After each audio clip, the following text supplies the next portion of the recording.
Hello and welcome to this week's episode of the Scarlet Scoop. I'm your host and multimedia editor, Chelsea Spears. It's been a tough week for many people in the Ohio State community, but on Thursday night, a group of Buckeyes came together at Mirror Lake for a night of celebration. Thursday marked the 10th anniversary of the annual Light Up the Lake tradition. Before the lighting ceremony, students joined together to sing Carmen, Ohio, and for many, it was a special moment. It was such a cool experience because it was together. I felt really connected to the other students here, even though I don't know all of them. Well, since it was the 10th anniversary, Lantern TV talked to Ohio Staters Inc. about what goes into making the tradition happen. On Thursday, December 4th, Ohio State students gathered together to celebrate an Ohio State tradition, Light Up the Lake, put on by Ohio Staters Incorporated. We usually start with contacting our light supplier just to make sure that we have the amount of lights that we need, to make sure that everything's working. And I was in charge of catering, so getting our food that we have for the event, hot chocolate, coffee, cookies, cupcakes, and then I also contacted the student organizations that will be performing at the event, which are Buckeye Twirl, the Urban Dance Team, Off the Lake Productions, and Buck That. Right now, I'm standing outside of Mirror Lake where the event Light Up the Lake occurs. The group Ohio Staters Incorporated has been preparing 2 years for this event, has strung over 50,000 lights in this area, and expects over 2,500 students to attend. Biddle explained the group is a mix of both faculty and students and has a long history at the university. So Ohio Staters Incorporated is a service organization that promotes the traditions and welfare of the Ohio State University. So we've been around since 1935 doing various projects throughout campus that just make campus feel more like home or really promote those traditions from such a long time ago, so we remember our history today. Biddle said ultimately their goal is to bring the feeling of home to campus. Hopefully coming here and seeing those lights come on with that many people, it just really hits home to them, and I hope it really makes campus feel like this is where they're supposed to be. Regina Von Figlio, Muyav Shen for The Lantern. In other news, finals week is almost here.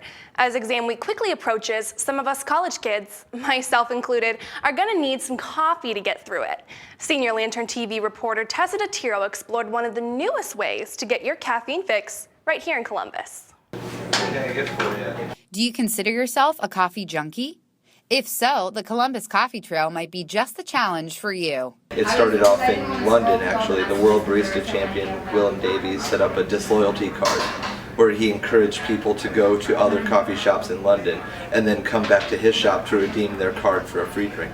We were like, well, let's modify that and encourage people to get out to other places in Columbus. 12 local shops, including Cafe Brioso, Mission Coffee Company, One Line Coffee, Boston Stoker, several Cup of Joe and Stoss locations, and new addition Roosevelt Coffee House, have come together as a community to encourage Columbus's Java lovers to try new cups. Encourage people to buy locally owned products and kind of expose them to that so they can not go to corporate places to get coffee. We wanted to include the coffee shops for the trail that really focus on the quality of the coffee beans, the origin of the coffee, the flavor profiles, and really are able to feature those well. The first step in the journey is to get your Columbus Coffee Experience card. It's nice to have a variety in your coffee, and if someone's gonna help me find these places and also give me an incentive, it'd just be over the moon. Students say they are excited to try the trail and wouldn't mind splurging a bit on local coffee. If I'm allowed to do it in a larger amount of time or more intense band, then I would definitely have the ability to do it more often. Yeah, and I'd rather pay more for locally owned tea, I guess.